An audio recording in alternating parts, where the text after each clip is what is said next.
सांगली, मिरज आणि कुपवाड महानगरपालिका निवडणुकीत राष्ट्रवादी काँग्रेसच्या उमेदवारांच्या प्रचारार्थ उपमुख्यमंत्री अजितदादा पवार यांची मिरजमध्ये 9 जानेवारी 2026ला प्रचार सभा आयोजित करण्यात आली आहे, अशी माहिती राष्ट्रवादीचे शहर जिल्हाध्यक्ष पद्माकर जगदाळे यांनी दिली आहे. मिरजमध्ये जगदाळे प्रसार माध्यमांशी बोलत होते. आमदार इंद्रिस नायकवडी आणि माजी महापौर किशोर जामदार उपस्थित होते.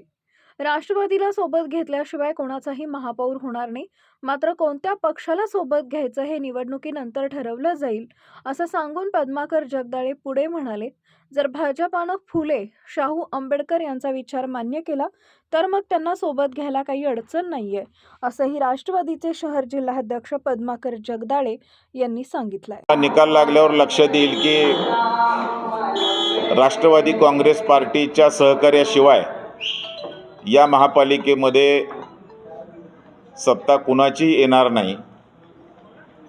आम्ही 33 जागा उभा केलेल्या आहेत, बहुतांशी निवडून येणार आहेत.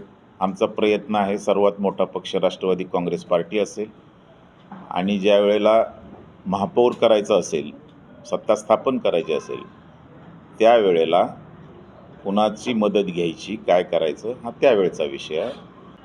9 तारखेला महानगरपालिकेच्या निवडणुकीच्यासाठी अजितदादांची सभा सकाळी 9 वाजता मिरज येथे महाराणा प्रताप चौकात होणार आहे. आमचे 33 उमेदवार पक्षाचे उभा आहेत. ते सर्वजण त्या ठिकाणी आपापले कार्यकर्ते आणि समर्थक घेऊन त्या सभेसाठी येतील.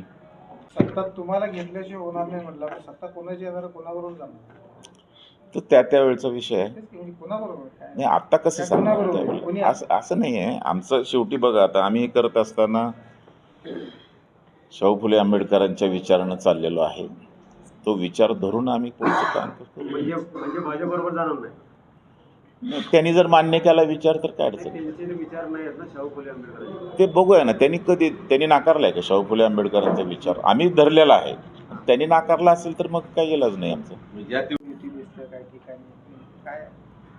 नाही, युती आमची इथं कोणाबरोबरच नाही आहे. राष्ट्रवादी काँग्रेस पार्टी स्वतंत्र 33 जागा लढते. स्थानिक स्वराज्याच्या निवडणुकीमध्ये कसं असतं की त्या शहरातले जे काय आपले कार्यकर्ते आहेत, निवडून येण्यासाठीच्या ज्या काही गोष्टी असतात ते करत असतात आणि त्याला मान्यता असते. देशाची निवडणूक वेगळी, राज्याची निवडणूक वेगळी आणि स्थानिक स्वराज्य संस्थाची निवडणूक वेगळी. स्थानिक पातळीवरती ती निवडणूक असते, त्यामुळे ह्या तडजोडी होत असतात. कुठेतरी एखाद्या ठिकाणी होते.